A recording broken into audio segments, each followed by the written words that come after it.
Shalom, shalom, shalom, shalom à tous. Ouais, vous tous qui me suivez pendant ce petit moment que nous allons partager. Bien aimé, j'aimerais te dire ceci. D'abord, shalom à vous. Bonjour, bonjour tout le monde.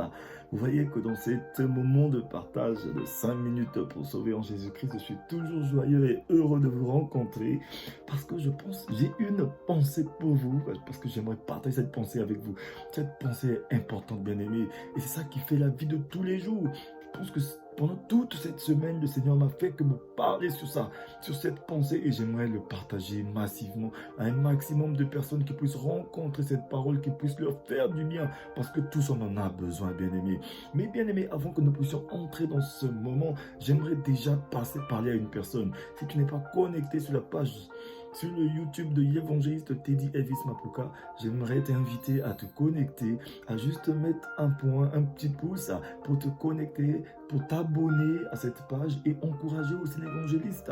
Parce que le travail que nous faisons, nous avons besoin aussi d'encouragement de votre part et des petits mots peut-être pour nous poser des questions. On sera bien disposé et disponible pour vous répondre aussi selon ce que le Seigneur a déposé en nous. Vous allez voir que c'est un moment de partage. C'est bien que nous puissions nous échanger entre nous, bien-aimés. Donc vous allez voir que le Seigneur a mis une pensée dans mon cœur. Il ne coupe pas la chaîne, bien-aimé. Multiplie et partage. Partage à quelqu'un autour de toi. Partage dans ton groupe. Partage à ta famille, à tes amis, à tes connaissances. Ça peut faire du bien à une personne, bien-aimée. Il y a de la joie aussi lorsque nous tous nous puissions participer à la nature divine. C'est ce que le Seigneur demande à tout un chacun de nous. Tous, nous sommes des participants à notre manière. Donc moi, je peux prêcher la parole, vous pouvez partager. Et quelqu'un va toujours avoir quelque chose de bien derrière ce que nous faisons, bien-aimés. Soyons tous bénis. Mais je vais d'abord prier. Excusez-moi, peut-être que la musique est trop forte. Je vais baisser un tout petit peu. Et je vais prier pour remettre ce moment entre les mains du Seigneur. Oui, Esprit de Jésus-Christ. Seigneur des Seigneurs, je te rends grâce et je te bénis en ce jour. Je remets ce moment de partage entre tes saintes mains. Bénis mon frère, bénis ma soeur, bénis une personne derrière son téléphone, son ordinateur. Je ne sais pas à quel moment il rencontre ce message, que ce message puisse faire du bien. Puisse conduire une personne, Seigneur, à avoir une relation, une communion parfaite avec toi, le grand roi. Car ton désir est de communiquer avec nous. Reçois toute la gloire, reçois la louange. Toi, le grand et miséricordieux, tous ensemble te disons merci Seigneur. Bénis ce moment de partage. Merci à toi de briser les cœurs de pierre, de nous donner des cœurs de chair, des cœurs qui reçoivent une semence qui germe en nous et qui nous fait grandir afin que nous puissions produire du fruit, Seigneur, comme tu l'as toujours désiré pour nous, tes enfants. Que l'écluse se souffle et que ton règne vienne. Nous t'avons ainsi prié. Au nom de Jésus-Christ. Amen. Oui, bien-aimés. Mais avant que je puisse me lancer, comme je disais tout à l'heure, bien aimé, ne coupe pas la chaîne, multiplie, partage au maximum, et mets des pouces, et surtout, mets un petit commentaire d'encouragement, ça va nous faire du bien. Mais je vais vous transmettre d'abord une pensée du Seigneur. Une pensée du Seigneur, c'est celle-ci. Sois attentif, écoute cette pensée du Seigneur qui te dit ceci. Quand quelque chose contrecarre tes projets ou tes désirs, voici un signal d'alarme, te rappelant l'importance de communiquer avec moi. Voilà, nous avons trouvé le thème sur lequel je vais essayer de parler à quelqu'un. La communication, le Seigneur veut que nous puissions communiquer avec lui, parce que la communication est importante. Là, j'essaie d'établir une communication entre toi et moi, bien-aimé, mais au travers de la parole de Dieu, parce que la communication, c'est quelque chose d'important. Parce que sans la communication, il ne peut pas y avoir de communion. C'est pourquoi aujourd'hui, vous avez vu qu'il y a les réseaux téléphoniques de communication, de télécommunication, qui font que les gens établissent des liens, des relations, gardent des correspondances. Donc c'est tellement important à ce que nous puissions communiquer avec Dieu pour correspondre avec lui. Le Seigneur aime cette correspondance au travers d'une bonne communication. C'est pourquoi quand quelque chose contrecarre tes projets ou tes désirs, lorsque tu vois que tes désirs commencent à être contrecarrés, ou soit tes projets vont de mal en pis, les choses ne marchent pas comme tu le veux, bien aimé, à ce moment-là, voici un signal d'alarme qui te rappelle l'importance de communiquer avec Dieu. C'est tellement simple. Il suffit que tu montes un projet. Parce que la parole dit à tes résolutions répondra le succès. C'est-à-dire que lorsque tu mets tes projets, confie tes projets à l'Éternel, c'est-à-dire que remets à l'Éternel tes œuvres et tes projets réussiront. Le Seigneur aime tellement qu'on puisse le mettre dans toutes nos œuvres, dans tout ce que nous entreprenons de faire. C'est que toute entreprise, là où nous n'avons pas mis Dieu dedans, est vouée entièrement à l'échec, bien-aimé. C'est pourquoi il nous dit ceci.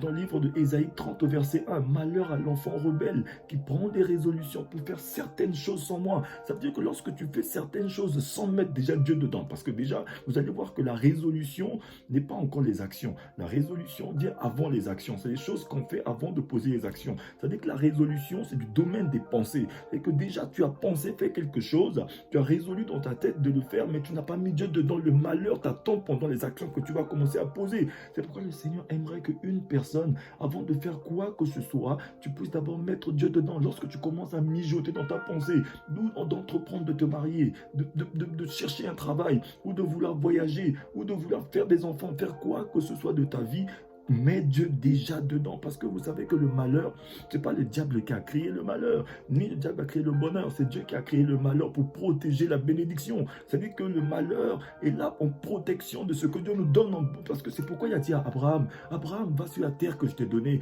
toute personne qui te maudiront seront maudits. C'est-à-dire que les gens qui te béniront seront bénis. C'est-à-dire que le malheur est là pour protéger cette bénédiction que Dieu nous donne. C'est pourquoi le Seigneur, vous allez voir que il nous aime tant, il veut participer à tout ce que nous faisons. C'est pourquoi aujourd'hui, bien-aimé, j'aimerais te dire ceci. Lorsque tu vois quelque chose contrecarrer tes projets, ou bien des choses comme ça, ne regarde pas les sorciers d'abord, ne regarde pas les féticheurs, ne regarde pas à ton frère ou à une personne qui essaie de te mettre recaler, mais regarde d'abord, est-ce que tu as communiqué avec Dieu avant d'établir ce projet?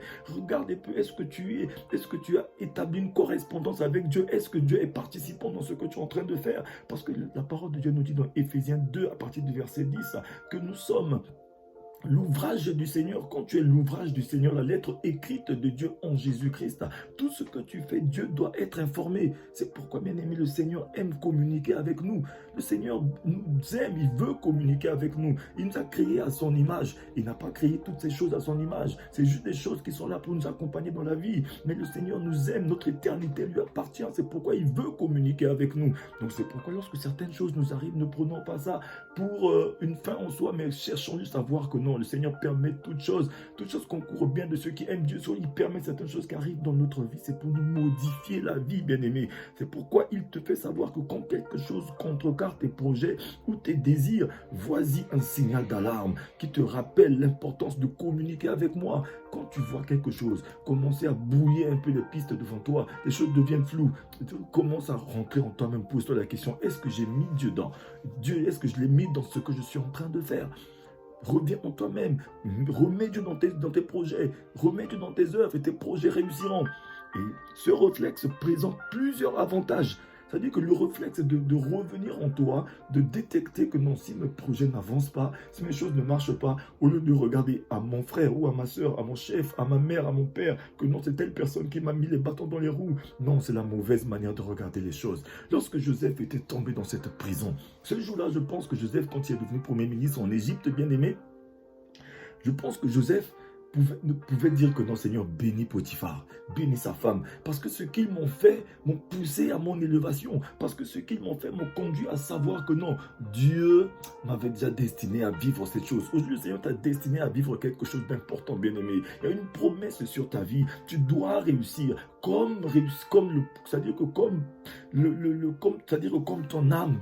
Parce que nous sommes le reflet de notre intérieur. C'est-à-dire que si notre âme est connectée à Dieu et que notre âme est en train de prospérer, nous allons prospérer comme prospère l'état de notre âme, comme la parole de Dieu le dit. Donc aujourd'hui, j'aimerais dire à une personne qu'aujourd'hui, le Seigneur veut communiquer avec nous. C'est pourquoi la communication est importante. Qu'est-ce qui fait qu'on n'arrive pas à communier avec Dieu? On n'arrive pas à partager le même centre d'intérêt que Dieu. C'est parce qu'on n'a pas une communication fluide avec ce Dieu. Parce que la communication nous permet de prendre des rendez-vous. La communication nous permet c'est-à-dire que de commencer à correspondre, de connaître les désirs qu'il y a dans le cœur de Dieu, de connaître la disponibilité, les dispositions, à quel moment, comment faire plaisir à ce Dieu, comme il a dit à Abraham, marche devant moi et cherche à me plaire, sois intègre. Mais des fois, on veut être intègre, mais on ne sait pas comment être intègre, parce que comme on ne communique pas avec lui, mais on ne peut pas savoir qu'il peut être en train de nous dire, enlève telle chose, fais telle chose pour pouvoir être disponible à moi. Lorsque Moïse a commencé, il marchait avec le troupeau de Jéthro, mais oui, il était en train d'emmener le troupeau de son beau-père, il était en train d'emmener au pâturage. Mais quand il s'est rendu compte qu'il a vu un buisson qui brûlait mais qui ne consumait pas, mais son intéressement à ce buisson l'a conduit qu'est-ce que la première chose qu'il a fait, c'est quoi? La première chose qu'il a faite, il s'est débarrassé du troupeau. Mais nous, aujourd'hui, qu'est-ce qui fait que des fois certaines choses ne marchent pas? Alors que, étant donné que nous avons en vue, en visuel les choses du Seigneur, peut-être même nous sommes dans les choses du Seigneur, nous sommes dans le service, nous sommes sur le chemin de Jésus-Christ, nous connaissons la parole, nous avons la Bible, nous avons tout, mais pourquoi certaines choses ne marchent pas? C'est peut-être parce que nous traînons encore des boulets, nous traînons encore certaines choses qui nous empêchent d'accéder à ce que le Seigneur veut pour nous. Lorsque Moïse s'est détaché de cette chose-là, parce que des fois certaines choses viennent brouiller la communication que nous devons avoir avec le Seigneur. Parce que imaginez-vous que si Moïse avait traîné tout le troupeau de Jéthro à côté de ce buisson ardent, mais peut-être que le troupeau allait directement tomber dans les flammes, ou bien le troupeau allait l'embrouiller, il n'allait pas entendre la voix de Dieu. Mais il s'est débarrassé du troupeau. Il s'est libéré de ce troupeau de Jéthro. D'abord, la première chose à faire, bien aimé, commence déjà à te regarder autour de toi. Est-ce que les personnes qui t'accompagnent, parce que des fois nous sommes très mal accompagnés. Lorsqu'on est très mal accompagné, on écoute la voix des gens autour de nous que la voix de Dieu. Des fois, lorsqu'on est très mal, surtout lorsqu'on est très mal accompagné, bien aimé, quelles sont les personnes qui te parlent? Parce qu'il y a d'autres personnes autour de nous qui ne nous parlent que pour nous assujettir à eux, qui nous bénissent même pour nous assujettir à eux, pour nous garder encore esclaves. C'est encore de l'esclavage, bien aimé. Tu crois qu'ils sont en train de te faire du bien? C'est pas du bien qu'ils te font. Ils te disent que du mal des autres, que du mal des choses, mais juste pour te garder auprès d'eux. Bien aimé, lorsque même, regardez un peu l'histoire d'Abraham, lorsqu'il s'est détaché à ce moment-là de son neveu Lot, c'est là où le Seigneur a commencé à communiquer avec lui. Parce qu'à un moment donné, la communication était coupée entre Abraham et Dieu. Alors que Abraham est l'homme de la foi.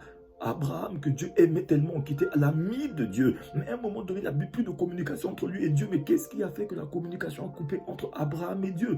Posons-nous la question. Cette communication a été coupée parce qu'il y avait un brouillard, il y avait un rideau, il y avait quelque chose qui a brouillé la communication. C'est comme aujourd'hui, vous prenez votre téléphone WhatsApp et que vous mettez à côté d'un micro-ondes et que vous balancez un appel. Le micro-ondes est en train de fonctionner, mais ce micro-ondes va commencer à émettre des ondes qui ont brouillé la communication. À ce moment-là, oui, vous avez dit allô, allô, peut-être c'était un rendez-vous important qu'on vous donne, ou ça, prenez le train, ou bien prenez le bus, descendez à tel arrêt. Au moment où on vous dit, bon, la personne est en train de vous dire, descendez à tel arrêt, vous demande le nom de l'arrêt, c'est à ce moment-là que le micro-ondes a brouillé la conversation.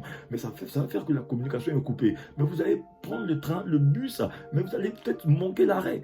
Vous n'allez pas rencontrer la personne. Ça veut dire que la communication permet la communion. Ça veut dire que lorsqu'il y a une bonne communication fluide, ça nous permet une bonne communion plus tard, parce que ça nous permet d'arrondir les formes, les tours, et bien nous préparer pour aller à notre rendez-vous, des trucs comme ça. Donc, bien aimé, ce que j'aimerais te dire ici, c'est que le Seigneur est en train de te dire, si aujourd'hui les choses ne marchent pas, ou si tout est contrecarré, c'est juste parce que le Seigneur veut t'avoir disponible à lui. Il veut que nous puissions être triomphants. Il a dit qu'il veut que tout le monde soit sauvé parvenant à la connaissance de la vérité. Il veut que tu sois sauvé de la misère, que tu sois sauvé de la maladie, que tu sois sauvé de tout ce qui est autour de toi. Il veut t'enlever de l'opprobre, il veut t'enlever de la misère, de toutes ces formes des choses, je dis bien aimé, qui font que tu es bas, tu es très bas. Bien aimé, Dieu ne nous a pas appelé à la bassesse, mais nous a appelé à l'excellence. C'est pourquoi la parole nous dit, avec lui nous ferons des exploits.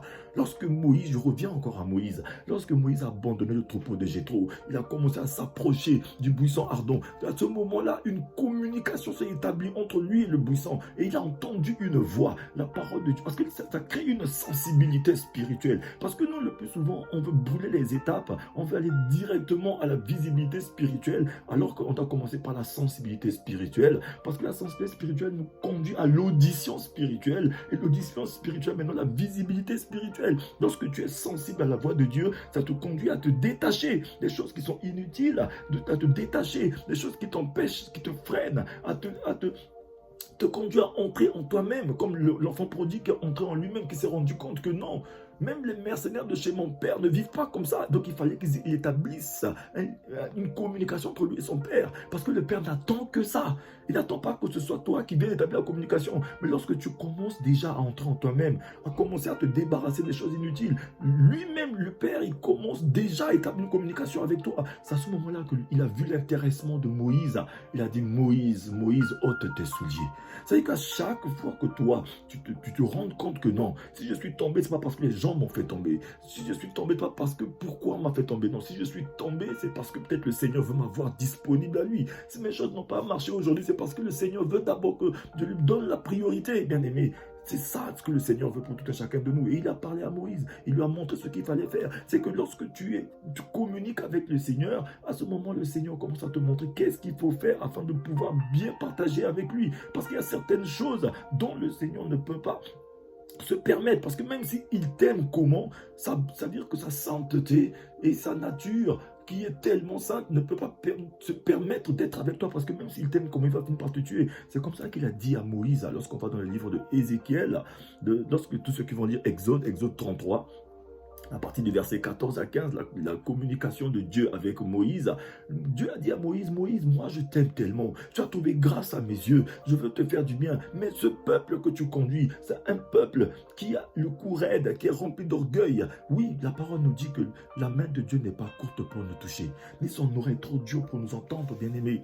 Mais ce sont nos péchés qui l'empêchent de nous toucher. La main de Dieu est là sur toi, elle est là sur moi, mais qu'est-ce qui fait qu'on ne vit pas, on ne sente pas cette main, on sent que non, Dieu ne fait que dans la vie des autres, et pourquoi pas la nôtre? C'est peut-être parce que l'orgueil est là, c'est peut-être parce que le cou est raide, c'est peut-être parce qu'on est tellement imbu de nous-mêmes, et ça fait qu'on ne peut pas sentir la main de Dieu. Mais alors que lorsque Dieu a dit ça à Moïse, Moïse a dit, mais Dieu, le Seigneur a dit, mais allez-y, je vais envoyer des anges, ils vont détruire vos ennemis, et vous allez sur cette terre que j'ai donnée, là où il coule le lait et le miel. Moïse a dit, Seigneur, mais si tu n'es pas avec nous, mais laisse-nous ici. Donc bien aimé, tu ne peux pas aller dans la bénédiction de Dieu sans Dieu, c'est pas possible, parce que seule la bénédiction de Dieu est suivi d'aucun chagrin. C'est pourquoi le Seigneur veut communiquer avec toi, parce qu'il veut rester avec toi, pour qu'avec lui, nous puissions savourer cette bénédiction, nous puissions vivre avec cette bénédiction, parce que sans Dieu, la bénédiction ne va pas nous servir, bien aimé. Dieu ne veut pas seulement nous bénir et partir, parce que c'est que ça va nous tuer. C'est pourquoi il veut rester avec nous, bien aimé. À ce moment, le Seigneur a parlé à Moïse.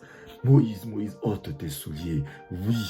Oui, enlève ses souliers. Il a enlevé ses souliers, s'est approché. Le Seigneur lui a donné maintenant sa mission. Oui, tous ceux qui te cherchaient, tous ceux qui voulaient nuire à ta vie, ne sont plus de ce monde. Va maintenant libérer mon peuple. Aujourd'hui, le Seigneur, il va te dire que regarde, lorsque tu t'es rapproché de lui, en te rapprochant de lui, tu t'es libéré de tout ce qui est inutile. Tu t'es libéré de toutes les choses que tu as portées. Parce que bien aimé, le Seigneur a dit ça aussi à Moïse. Il lui a dit, Moïse, dans Exode, dit au peuple qu'ils doivent enlever leur ornement. Vous savez que toutes les choses qui les empêchent de s'approcher de moi, parce que même moi, si j'aimerais m'approcher d'eux, ma bonté va les détruire. Parce que Dieu est tellement saint, tellement pur. Il a dit que je ne peux pas me mettre avec vous. Parce que ma nature de sainteté ne supporte pas la saleté, ne supporte pas l'orgueil, ne supporte pas tout le péché, ne supporte pas toutes ces formes de choses. Le Seigneur a tellement besoin, tellement le désir de nous faire du bien. Mais c'est le péché, cette nature, cette chose que nous sommes en train de traîner, ces ornements. Parce que la parole nous dit que tout nous est permis, mais tout n'est pas utile, bien aimé. On court après les choses de ce monde. Est-ce que c'est utile?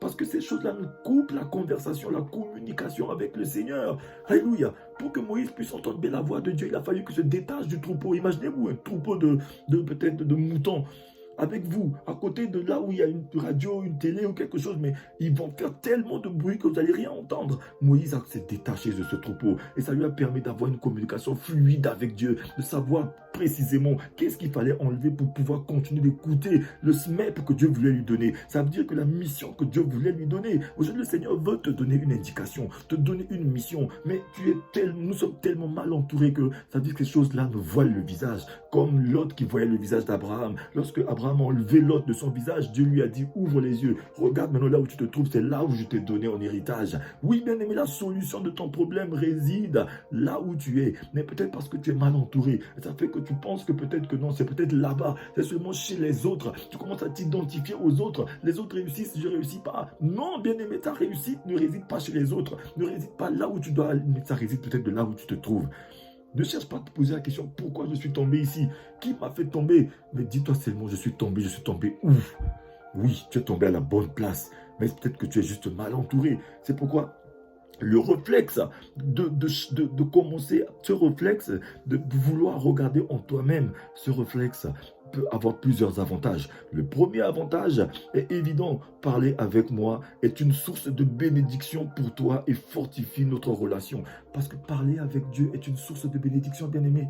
Lorsque quelqu'un parle avec Dieu, bien-aimé, comme Abraham, comme Moïse a parlé à Dieu, il a dit, Seigneur, si tu n'es pas avec nous, laisse-nous ici. Ne nous laisse pas partir sans toi. Parce que communiquer avec Dieu, bien-aimé, c'est une source de bénédiction. Le Seigneur, lorsque tu communiques avec lui, lorsque tu entends sa voix, bien aimé, tu peux éviter beaucoup de désastres. Nous pouvons éviter beaucoup d'échecs, beaucoup de problèmes, beaucoup de ces choses qui nous arrivent, c'est juste parce qu'on n'entend plus la voix du Seigneur. Abraham, à un moment donné, il tournait en rond parce qu'il n'écoutait plus la voix du Seigneur. Mais lorsqu'il a commencé à entendre la voix du Seigneur, les portes sont ouvertes dans sa vie, il est entré pleinement dans sa bénédiction. Et c'est comme ça qu'Isaac est venu aussi derrière. Nous allons voir que même Joseph, lorsqu'il est tombé maintenant dans cette prison, mais c'est là-bas qu'il est entré en lui-même. À ce moment, il a commencé à utiliser le don que Dieu lui a donné pour les autres, mettre en exercice pour les autres. C'est à ce moment que ça l'a conduit à la primature, parce que lorsqu'il était maintenant du plus profond là-bas, il a compris que non, il avait une mission, bien-aimé. Nous avons tous une mission. Donc le premier est évident. La première chose, le premier réflexe de rentrer en nous-mêmes et de parler avec moi, parler avec Dieu est une source de bénédiction pour toi et fortifie notre relation, ça fortifie la relation avec ce Dieu-là, fortifie cette relation pour avoir une bonne communion avec lui. Le deuxième réside dans la transformation de la déception, propre à te tirer vers le bas, en une occasion de bien agir, parce qu'aujourd'hui peut-être cette déception que tu as reçue, alléluia, ça veut dire que va être transformée, ça veut dire que de la déception, au lieu que ce soit une déception, c'est une délivrance, parce que le Seigneur permet certaines choses qui arrivent dans ta vie pour te modifier la vie. Les gens vont voir ta déception comme déception, mais le dé de déception avec Dieu, c'est délivrance, bien-aimé. C'est que le Seigneur veut te délivrer de la situation dans laquelle tu te trouves, parce que tu dois en tirer quelque chose de propre, alléluia, en une occasion de bien agir. Une telle démarche apaise la sensation de brûlure causée par les circonstances difficiles et rend la joie possible au milieu de l'adversité. Parce que toutes les choses, parce que tu vas voir que les échecs que nous avons dans la vie, bien-aimé, ces échecs, bien-aimé, si on ne fait pas attention, ça risque de nous causer quelque chose dans notre âme. Ça risque de causer des brûlures en nous. Et peut-être que juste la paix de Dieu vient pour nous apaiser. Cette paix ne vient que par une communication parfaite avec ce Dieu-là. Parce que notre âme est corrompue par ces chocs, par ces choses-là. Et ça fait que des fois, on pense que c'est naturel. C'est normal que nous, on puisse vivre comme ça. Dieu ne nous a pas appelés à l'échec. Il ne nous a pas appelés à vivre en bas, mais il nous a appelés à être en haut. Les premiers et non les derniers. La tête et non la queue. Oui, bien-aimé, écoute bien la voix du Seigneur. Il te fait savoir qu'entraîne-toi à réagir ainsi face à toutes les petites déceptions de la vie courante. Oui, entraîne-toi à te relever, à te réagir à toutes ces déceptions de la vie courante. Mais pour t'entraîner, c'est te rapprocher de moi, te rapprocher du Seigneur. Ce sont souvent ces petits contretemps qui finissent par t'éloigner de moi. Parce que ces petits contretemps-là, ces petits problèmes-là, lorsque tu commences à plus t'intéresser à ton problème, tu as plus conscience de ton problème et que tu ne fais pas attention à ta relation, à ta communion, à ta communication avec ton Dieu, tu commences à t'éloigner à petit feu de ton Dieu. Et lorsque tu t'éloignes de ton Dieu, et plus tard, le diable, il va se saisir de toi, il va te malmener, et après, c'est juste que bon, tu perds la vie, tu perds ce que Dieu t'a donné de précieux. Mais j'aimerais dire à une personne que ton éternité appartient à Dieu. Le Seigneur veut communiquer avec toi. C'est pourquoi aujourd'hui, le Seigneur parle de la communication. Il veut une communication avec toi. C'est la communication qui te permet d'avoir une bonne communion avec Dieu. Commence à vérifier ta communication. Pose-toi la question, est-ce que je suis en train de communiquer avec ce Dieu-là? Oui, bien aimé, le Seigneur, il t'aime. J'aimerais te dire aussi ceci. Ce sont souvent ces petits contretemps qui finissent par t'éloigner de Dieu. Alléluia. Lorsque tu les transformes en une occasion, tu gagnes beaucoup plus que tu n'as perdu.